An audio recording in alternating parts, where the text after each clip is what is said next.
Schindler tarjoaa urbaaneja liikkuvuusratkaisuja eli hissejä ja liukuportaita ja niihin liittyviä palveluja. Päätimme järjestää rekrykoulutuksen yhdessä Uramuunteen, TE-toimiston ja ELY-keskuksen kanssa, koska hissiasentajia ei tahdo oikein löytyä mistään. Mä ajattelin, että tässä meillä olisi hyvät yhteistyökumppanit hyvien tulevaisuuden työntekijöiden löytämiseen. Meidän suurimmat rekrytointitarpeet tällä hetkellä liittyy henkilöstön ikääntymiseen. Meidän pitää saada näiden eläköityvien työntekijöiden tilalle uutta työvoimaa. Rekrykoulutuksen suhteen meillä on tavoitteena saada hyviä työntekijöitä pitkäaikaiseen työsuhteeseen Schindlerin palvelukseen. Schindlerille tulin 2,5 vuotta sitten. Kävelin oikeastaan ovesta vaan sisälle ja kysyin, että onko töitä. Aloitin hissi- ja liukuporrashuoltotöillä. Nyt olen siirtynyt asennustöihin.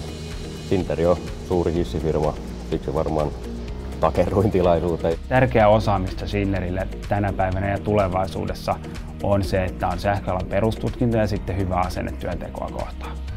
Alan tulevaisuuden näkymät on todella hyvät. Hissiala kasvaa kaiken aikaa, ihmiset muuttaa kaupunkeihin, kerrostaloihin ja silloin tarvitaan aina vaan enemmän hissejä ja silloin on paljon töitä tarjolla.